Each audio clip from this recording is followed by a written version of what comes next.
October meeting of the Ripon Historical Society.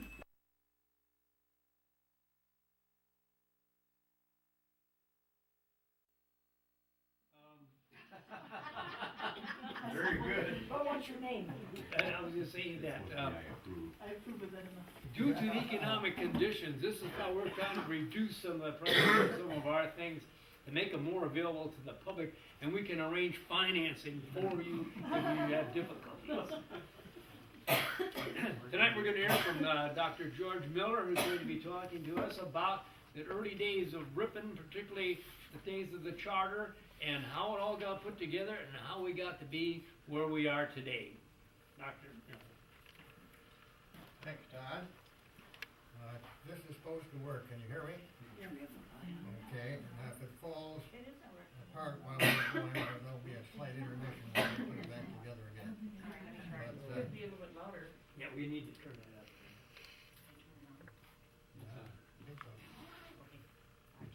I don't think he was close enough to the mic. now, how about, does that make any difference? Well, Yeah, too much. you're a little too far away from the microphone. They can turn up the volume. Yeah, I got it. Is that better? Yeah. Okay.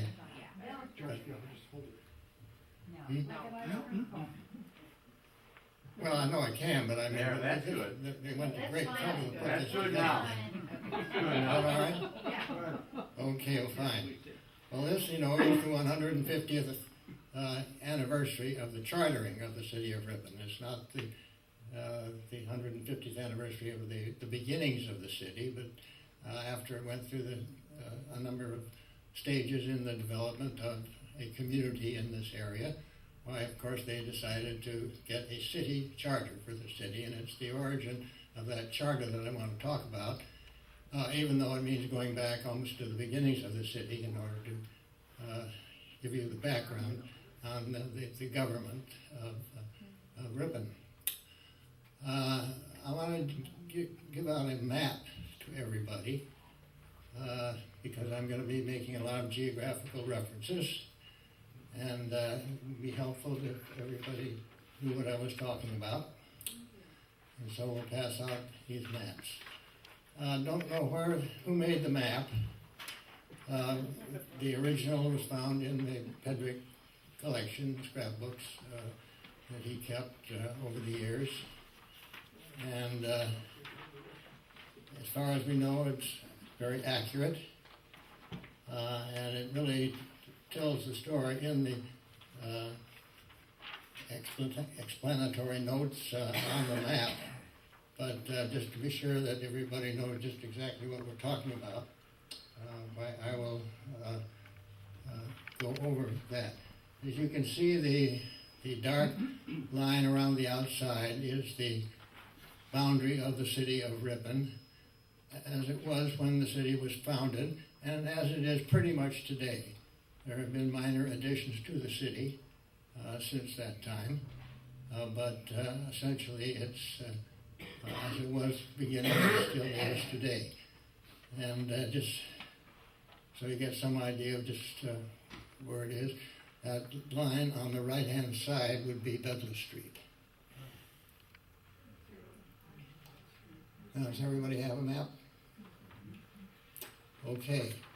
Now that map, in a sense, was the work of three men. The first white settlement in this area, and the area, of course, that I'm talking about now is the township of Ripon of today. But of course, prior to the coming of the first white settlements, it didn't have a name. It was just the town in the extreme northwest corner of Fond du Lac County.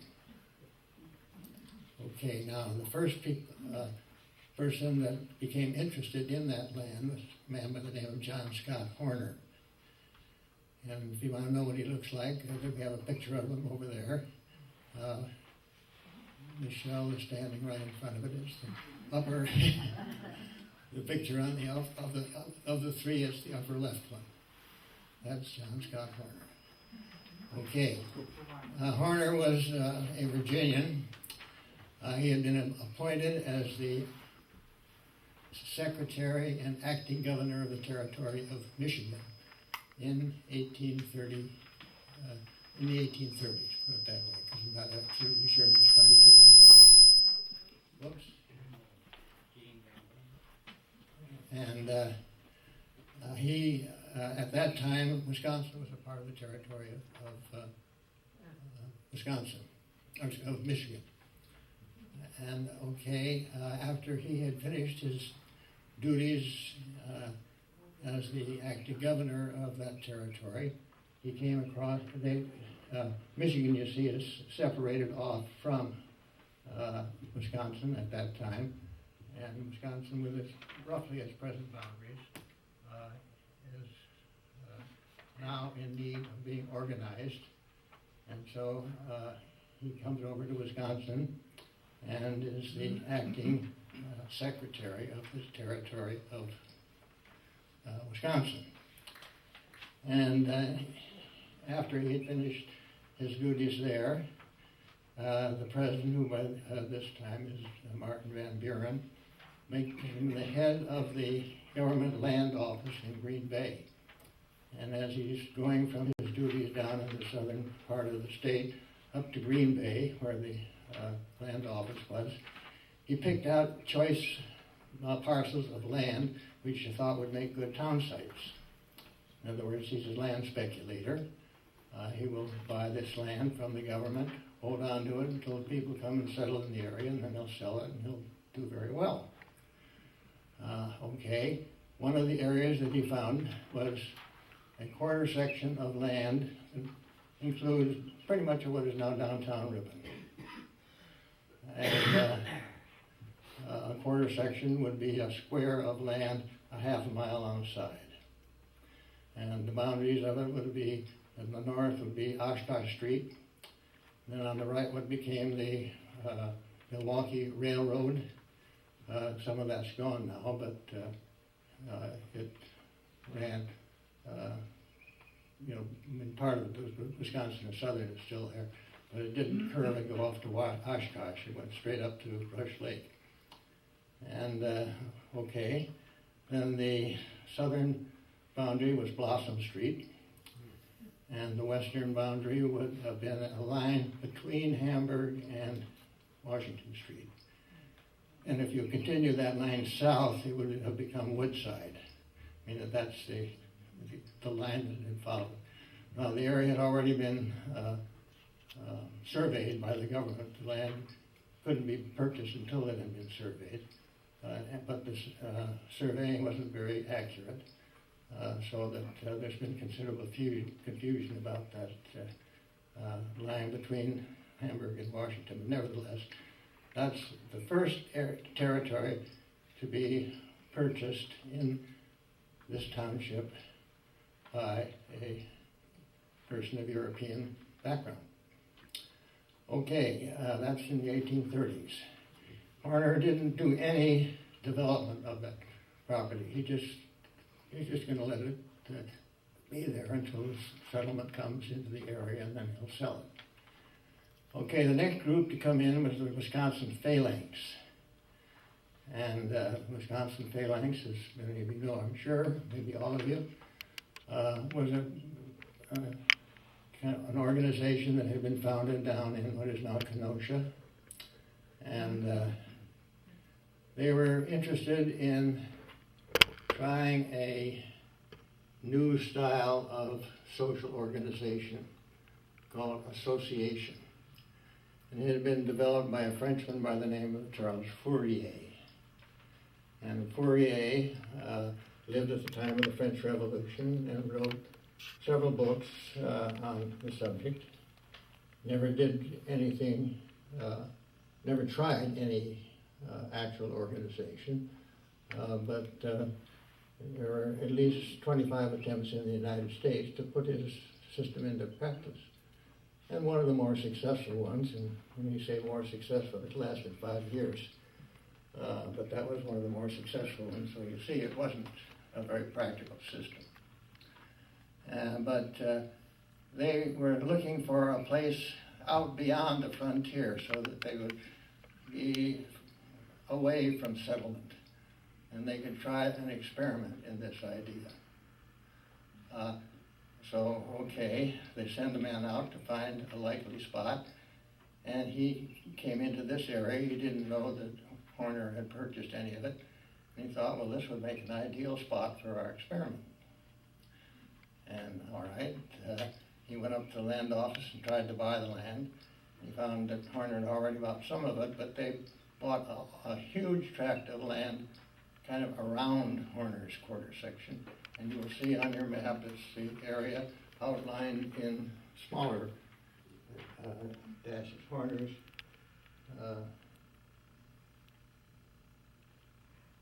and you can see that it included roughly half of what is now the city of Ripon, plus an equal area outside of the city of Ripon. So that they have bought up a lot of land. All right, this was in 1844. The system lasted only about 5 years, and but we'll be back to that in a minute. The next, in 1845, the year after this phalanx settlement, a man by the name of David Mapes showed up.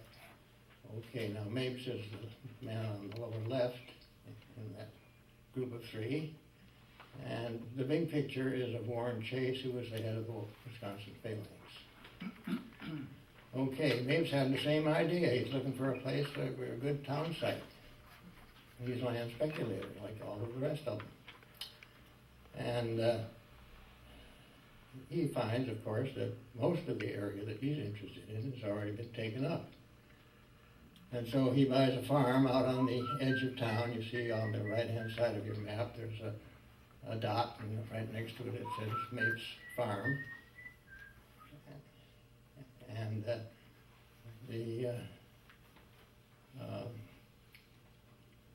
today that would have, well, some of you would remember the Sherwood Farm. And it's out of the corner of, would be 23 and Douglas. Yeah. Okay, so, all right.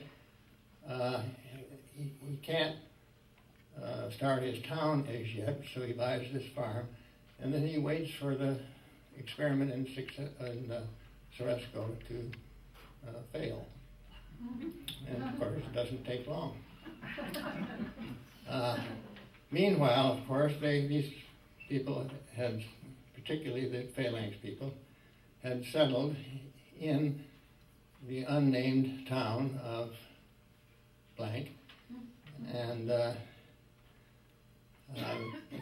territorial government down in Madison, of course, wants them to organize the territory.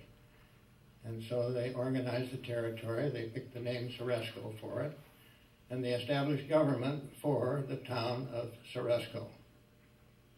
And the settlement in Ceresco and in Ripon, which are, of course, very close together. And, well, I get a little ahead of myself, I guess, but not seriously.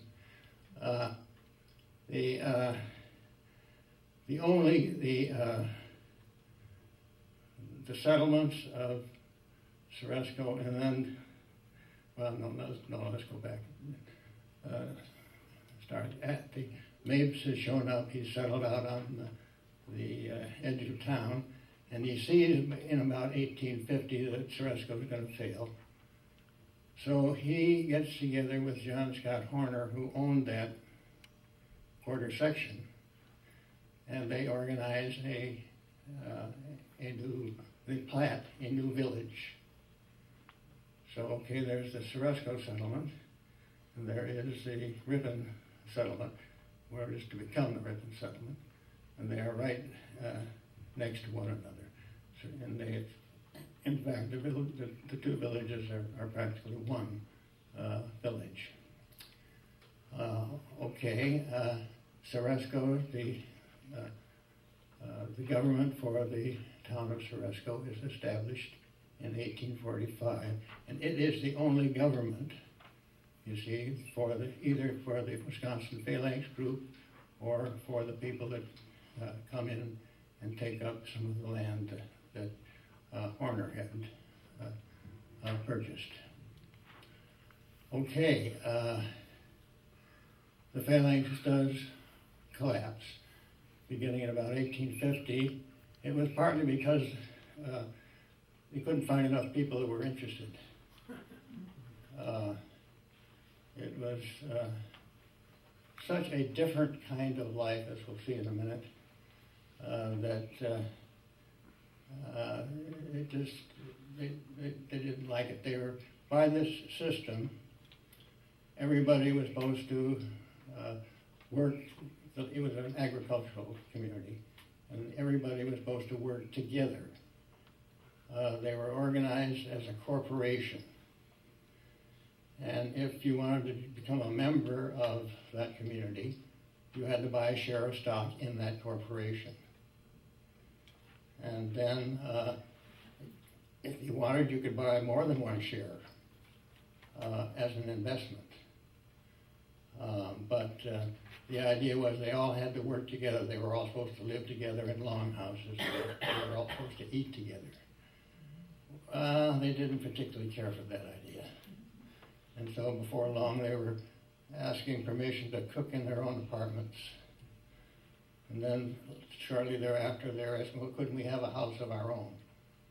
And, okay, they said, yes, you can. So the system is beginning to break down almost as soon as it started. But the real reason for the timing of its collapse was the beginnings of the settlement of that area. In the 1840s, there was a big boom in the sale of wheat. And the land in this area was just wonderful for the growing of wheat. And so the value of the land began to go up, and settlers began to move in literally by the hundreds. And they're settling around the Soresco lands and around Horner's land. And the Phalanx people had built a school, and these people said, well, we want to use can we send our kids to your school? Well, at first they said no, but then they thought better of it and said, that's not nice. So they can come to our school.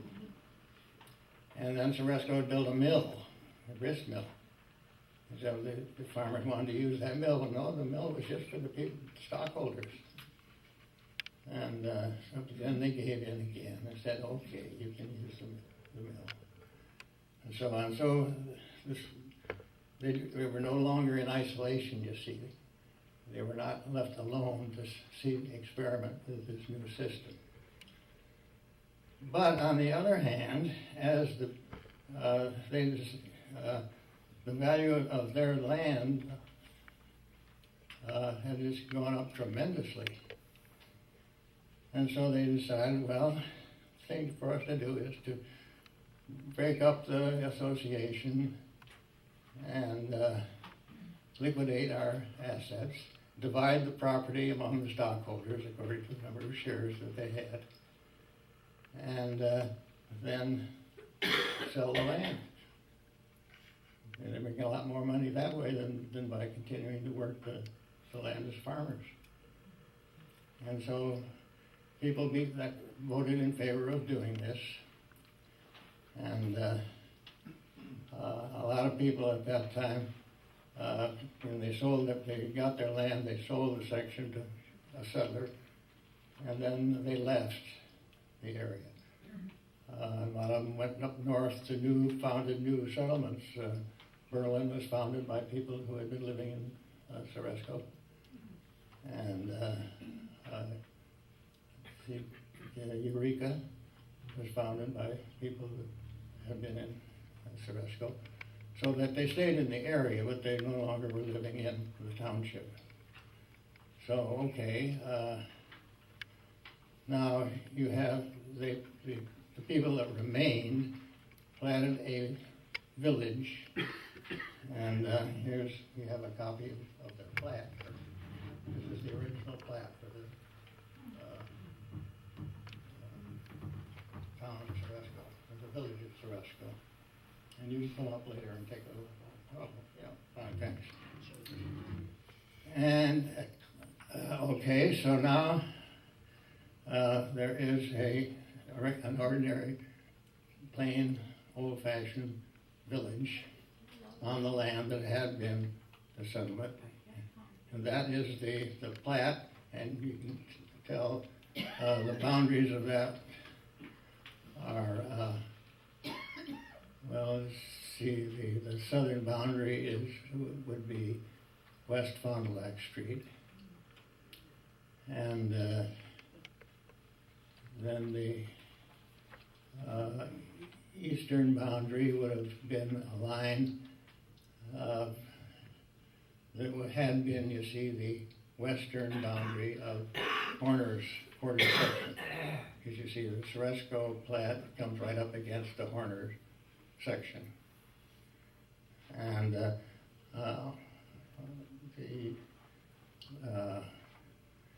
southeast corner of the Ceresco plat would be a point on the college campus right in front of Smith Hall, if that helps any of you. In other words, and then the line running west from that would be Congress Street, and Congress Street was the southern boundary. Yeah. Okay. All right. So now you have two villages right next to one another. You have. Oh no, I haven't organized Ripon yet, have I? Okay, better organize Ripon. Mapes and Horner, seeing that Ceresco was failing, decided that they will start a village on Horner's quarter section. And so they make a deal. And the deal was that Horner would give Mapes, after they platted the land and divided it up into streets and lots,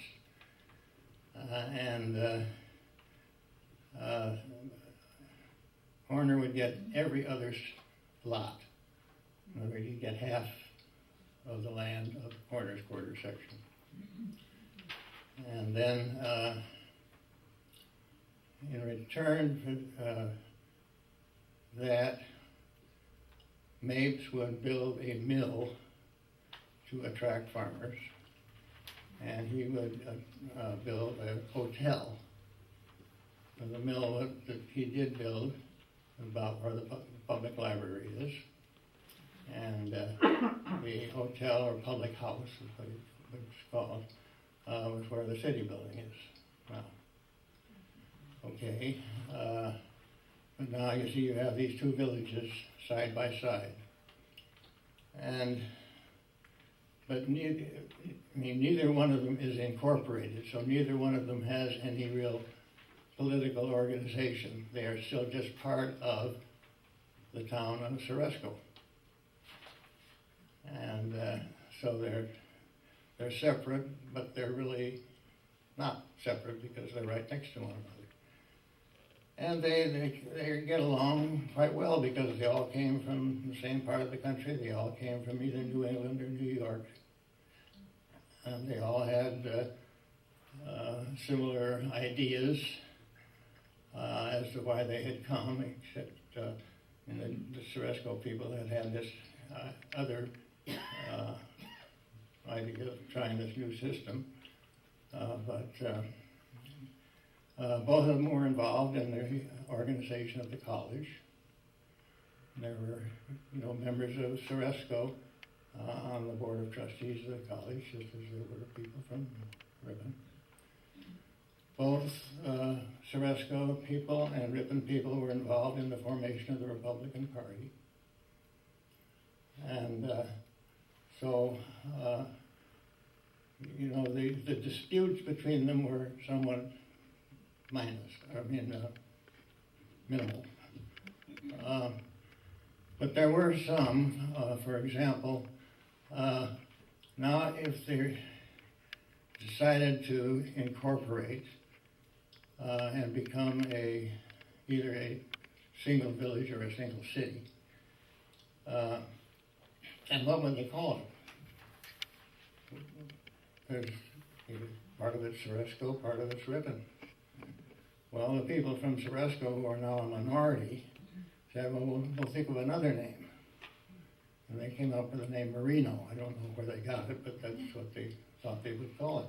And a bill was actually introduced to the legislature, which would have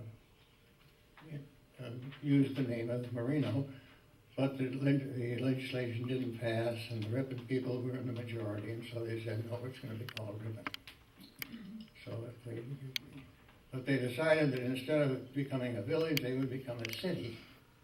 They would combine the two villages into one city. And, okay, so in 1858, that's the decision that they made. The area of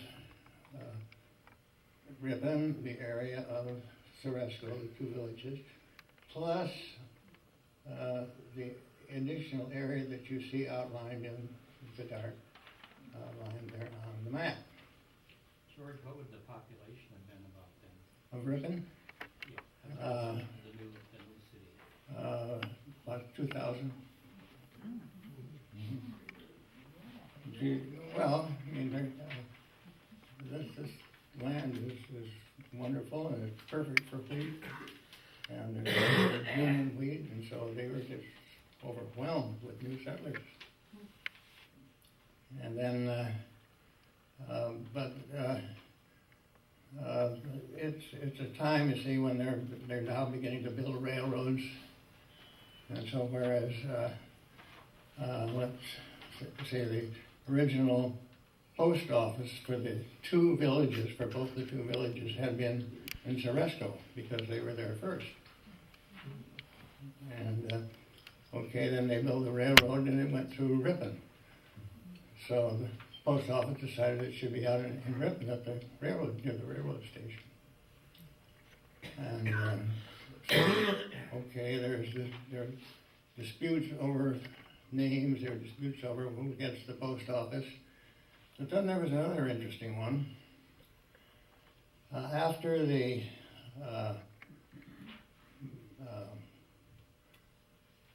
breakup of the Ceresco Association, a lot of young people arrived and thought they would become a part of it, and they didn't realize that the new city had not been organized exactly as Fourier had said it should be organized. Fourier's ideas were radical, to say the least. For one thing, the system of government they had was called socialism. It doesn't fit our definition of socialism. But nevertheless, if you'd asked them, he said, are you people socialists? They'd say, oh yes, we're socialists. And there was this communal element, you see, in that they all had to work in common. They all had to live together. So that had some of the characteristics of socialism, but it didn't have the idea of doing away with private property and things of that sort.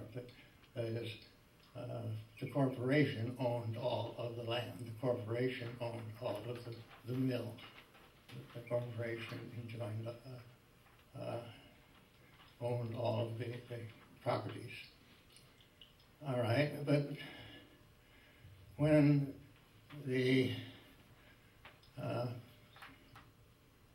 ideas of,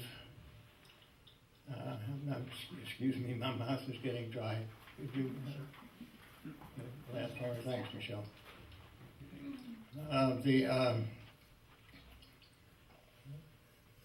the way that the people down in Kenosha first heard about the Fourier system was by reading a weekly edition of a New York newspaper, which was Horace Greeley's New York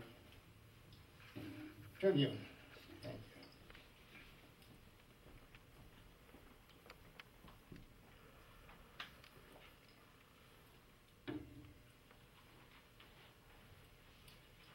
you. There are some ideas in Fourier's writings that the translator, whose name was Brisbane, knew wouldn't go over big in the United States. And the one that he was sure wouldn't go was one of the fundamental ideas of Fourier, and that was that all of the problems of the world were due to the organization of the family. The family was what was wrong with the world. And the reason that he had that idea was that he said everybody is born with different skills, and he knew exactly how many different skills they were, but you had to have about 1,500 people see, in order to have all of the skills. And you would need that many people. And apparently it was up to God to pick and choose the people, because you didn't have to take any tests to find out what their skills were, anything like that. If you got together this many people, they would have all the skills. Well, that would mean, you see, you're having all these children being born, and they're being raised by people that don't know anything about raising children. Of course you're going to have trouble. Okay, so the idea was that everybody would live separately. As soon as a child was born, the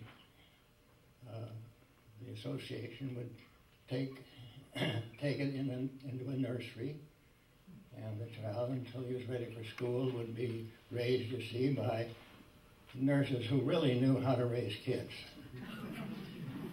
That makes sense, doesn't it? Oh. Well, okay, but now everybody is living apart. There's no marriage. So what do we have? Free love. Yeah. Well, the original translations, he didn't include that. But now other people have translated his words. And so some of these young people are reading about this new system that they've got going out here in this place called Ceresco. And so all of a sudden you have all these people, there weren't a lot of them, but they came in intending, you see, to buy property in Ceresco. And the people in Ripon didn't like this one bit. And so, in fact, a bunch of them went down and ran these people out of town. Okay, so that was another dispute between the two. But basically, they got along fine. And so they decided that they will organize a city. It will be called Ripon. And now you see there would be one government for all of the people living in these two communities. It also included what we now think of as arcade. And I've asked some people who lived out there, how many people lived in arcade, and he didn't think there really was anybody there except there was a mill out there. And so, but one of the accounts of the Union of Ripon and Ceresco says they also included arcade in that system. Okay, now that's the story of the joining together of the two Briscoe villages and the founding of the city of Ripon. And it's interesting, although they got along fine, and really there were never any problems, but we still think of Ceresco as being a separate kind of part of the city, don't we? And Len Ringstad says that there was always a much different spirit in the Ceresco school than there was in the other two schools. Have any of you had any experience of that teaching in the Ceresco school? But apparently there still is a kind of sense of community down there that isn't shared by the other parts of the town. So that there still is, it still makes a difference if you're living in that Ceresco district. Okay, well now, any questions that any of you might have about what we've been talking about here? I've skipped over a lot of it here simply because I didn't want to be too repetitious. But I have here on the table some things that you can come up and look at. This is an old atlas of the area that shows where the city of Ceresco fit into the township. And incidentally, the name of the township was changed from Ceresco to Ripon in 1853. And that's kind of interesting, isn't it? Because if the Republican Party had been founded 1 year earlier, it would have, the origin of the Republican Party would have been in Ceresco, not in Ripon.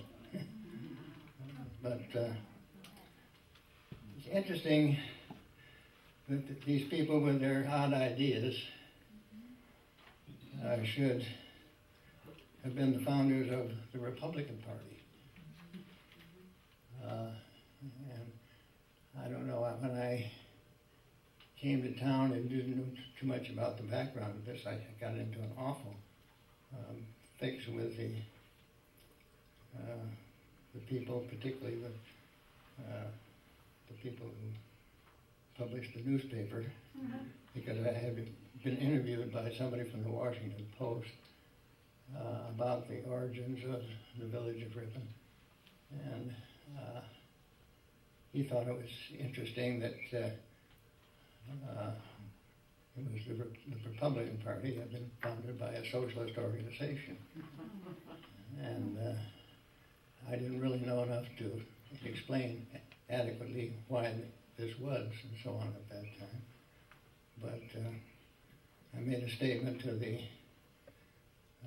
interviewer from the Washington Post, who was here to talk to the students, a different question.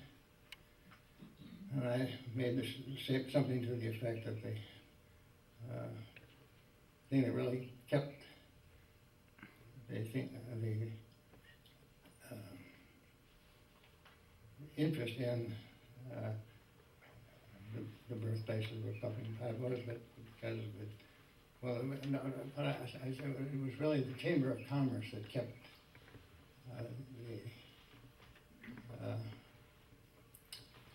the interest in it alive. There was a headline in the paper, George says that the Chamber of Commerce is all that keeps alive the fiction of the founding of the Republican Party or something like that. They misquoted me completely, of course. But anyway, it really isn't. Virtually all of the people that lived in the land, or part of the Wisconsin Phalanx, became Republicans. Chase, who was the head of it, and who had always been a Democrat or a Free Soiler, not a Whig, which was the basis of the Republican Party.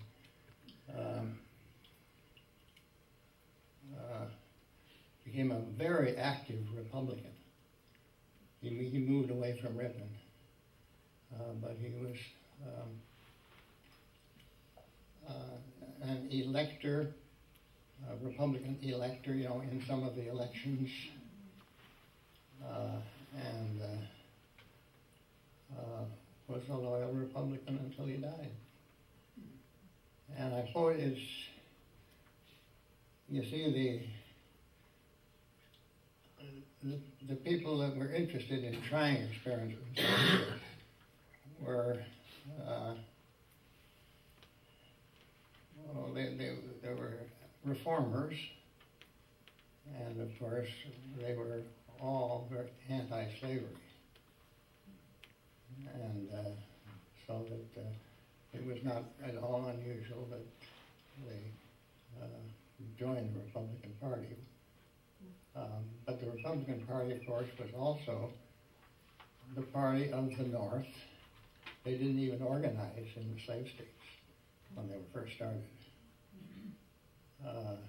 So that they represent the part of the country that is becoming industrialized as a result of all the building of railroads and the various industries that are necessary for a railroad economy. And so, and also, they were, for the most part, members of churches that were evangelical. And so that you have essentially the same people organizing it that you have in the Republican Party today. They're representatives of big business and the evangelical Christians. Now there are some ups and downs, of course. All of the two groups. I mean, it's certainly not unusual to have two groups that are quite different within the same party.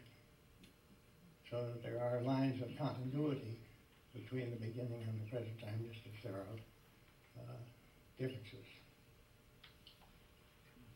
So, Was it the merging of the two villages that led to the seeking of a charter? Yes, it really was. Mm-hmm. They had a choice to make when they had agreed on combining, and then they had to decide whether they want to combine as a village or as a city. And there were advantages to being a city. And I can't tell you what they all were, but there were definite advantages. So that's how that came about. Okay, any other questions? All right, now if anybody would like to go downstairs and check our archives. Oh, one thing here, I forgot to tell you about this. When they organized, when the people, when the Wisconsin Phalanx came up here to found their commune, they were the first white settlers, you see, to live in this township. And so when they had the government in Madison, you see, didn't recognize their new form of government as it didn't fit the laws of the territories of that they had to conform to. So the people in Sebesco had to organize as a township. And since they were the only people living in the township, they held all the offices in the government of the township. And of course, this is the first record book of the town of Sebesco. And it has all of the early laws.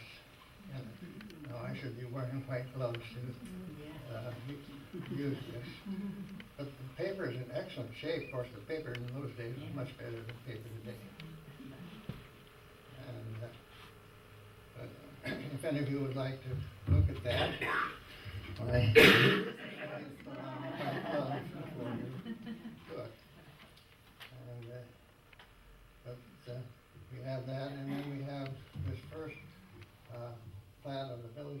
Shuresko. We have a lot more building material on the background of Shuresko than we do for Ripon.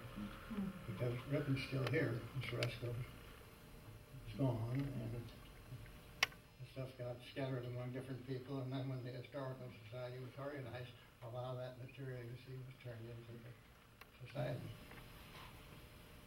Okay, now there's some food back there, and as I say, anybody that would like to go downstairs to see the archives.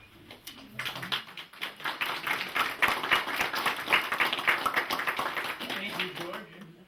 Again, I want to remind you that we have things for sale over here on this table, and we do have reproductions of this map. So those of you that might be interested, we have those available, and they are on a parchment-like paper. Give the illusion, at least, of being old. In fact, it looks older than this one. So, if you're interested, see one of us, and we can get it out for you tonight. Now, looking ahead, our next meeting will be our election, our annual election of officers. And the officers we have with us tonight, Bill Woolley. You didn't notice, huh? Bill Woolley is running for the office of president. We're going to spare you the speeches that we have prepared, and the debate will not take place tonight. Anyway, Bill Woolley, and over here we have, would you stand, please? Running again for secretary, and for our treasurer is not here tonight, and for vice president, my turn. Thank you. And let's see if there's anything else. Keep your eye on the paper, because we're going to be part of Dickens this year, and we'll be open for open house in December. Is there anything else there? Tour of homes, we're going to be part of the tour of homes, not. Yes, tour of not- homes, tour of not homes. the usual open house, all day, in other words. Yeah. Well, not all day, but 10 to longer 4, hours. 10 to 4. But you don't have to pay to get in here. Right. Oh, yeah. One of the things that we've made available along with your membership is your free tour of this building at that time. You have to get something for your money. No refreshments, no refreshments, because it's an all-day and people will be coming and going, we're not going to have refreshments. You might be thinking ahead we could stand some help too. When we have to relieve people who've been here during the day. We'd appreciate if you would contact one of us and tell us that you could be available for that time. All right, with that, was there any other announcements? Anybody out there have anything they would like to announce? They know of any event taking place that we should take note of? You didn't Okay. tell what the program is for Our November. program next time is going to be on the subject of tombstones. It should have probably been scheduled for October, but couldn't fit it in, so it's going to be, and Laura Grant is going to be speaking to us about themes or fashions and tombstones so that you could see, and you probably noticed this if you're going into the cemetery, that different sections of the cemetery appear differently than others. Well, she's going to give you an explanation of that and show some examples of tombstones in our local area. All right, so we'll be looking forward to seeing you next week, or next month rather, and meanwhile, we have a tour downstairs as well as some refreshments upstairs, so please enjoy them and stick around.